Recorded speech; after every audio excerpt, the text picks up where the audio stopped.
শুক্রবার জুমার দিন দুপুর 12টা থেকে 2টার মধ্যে আপনি যদি আল্লাহ তাআলার এই একটি নাম 11 বার পাঠ করতে পারেন, এরপর আপনি আল্লাহ তাআলার কাছে যা চাইবেন আল্লাহ তাআলা আপনাকে তাই দিবেন। প্রিয় ভাইরা আমার, প্রিয় বোনেরা আমার, মনে রাখবেন শুক্রবার এটা কিন্তু দোয়া কবুলের একটা দিন। শুক্রবার এটা কিন্তু আমলের একটা দিন।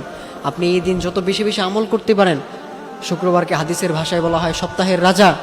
সপ্তাহে 7 দিনের মধ্যে বেস্ট একটা দিন হচ্ছে শুক্রবার। এটা খুবই স্পেশাল একটা দিন। আপনি এই দিন আল্লাহ তাআলার কাছে যা চাইবেন আল্লাহ তাআলা আপনার সকল চাওয়া পাওয়া পূরণ করে দিবেন। এই জন্য অবশ্যই আমরা শুক্রবার দুপুর 12টা থেকে 2টার মধ্যে আমরা আল্লাহ তাআলার এই একটি নাম 11 বার পাঠ করব। 11 বার পাঠ করে এরপর আমরা আল্লাহ তাআলার কাছে চাইব, আল্লাহ তাআলা আমাদের সকল চাওয়া পাওয়া পূরণ করে দিবেন। আমাদের অনেকেই আছেন যারা আমাদেরকে ফোন দিয়ে বলেন, হুজুর আমার সন্তানটা আমার অবাধ্য, আমার সন্তানটা আমার কথা শুনে না, আমার সন্তান আমার কথার অবাধ্য, সে আমার কথা শুনতেই চায় না। আবার অনেকেই বলেন, হুজুর আমার স্বামী আমার কথা শুনে না, আমার স্বামী আমার অবাধ্য। আবার অনেকেই বলেন, হুজুর আমার স্ত্রী আমার অবাধ্য, আমার কথা শুনে না, তাকে আমি একটা করতে বললে সে আরেকটা করে, সে আমার কথা শুনতেই চায় না।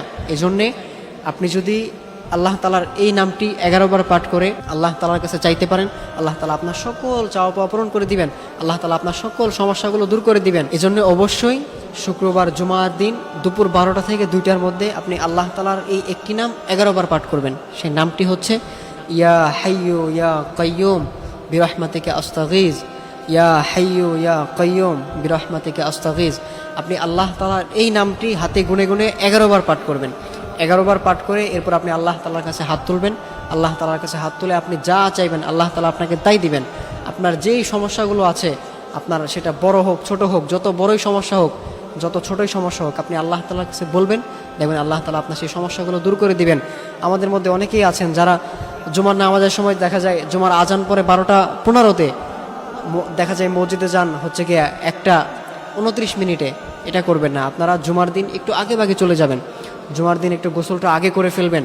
10টা 11টার মধ্যে গোসলটা সেরে ফেলবেন। সেরে আপনি এরপর সুন্দর একটা জামা পরে আপনি শরীরে একটু আতর মেখে আপনি মসজিদে আগে চলে যাবেন।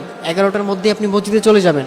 আপনি মসজিদে গিয়ে আপনি 2 রাকাত নফল নামাজ আদায় করে এরপর আপনি একটা মসজিদের কোণায় বসে সুন্দর করে বসে আপনি আল্লাহ তাআলার এই নামটি 11 বার পাঠ করবেন। ইয়া হাইয়ু ইয়া কাইয়ুম বিরহমাতিকা আস্তাগীজ, এই নামটি পাঠ করে এরপর আপনি আল্লাহ তাআলার কাছে হাত তুলবেন।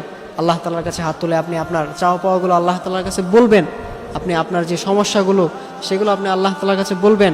আপনার ফ্যামিলিতে অসুস্থতা দূর হচ্ছে না, আপনি সেটা আল্লাহ তাআলার কাছে বলবেন। আপনি নিজে অসুস্থ, সেটার কথা আপনি আল্লাহকে বলবেন, আল্লাহ আমি অসুস্থ, আপনি আমাকে সুস্থ করে দেন। একমাত্র একজনই আপনাকে সাহায্য করতে পারবেন, তিনি হচ্ছেন আমাদের রব, আমাদের সৃষ্টিকর্তা। তিনি ছাড়া আমাদেরকে আর কেউ সাহায্য করতে পারবেন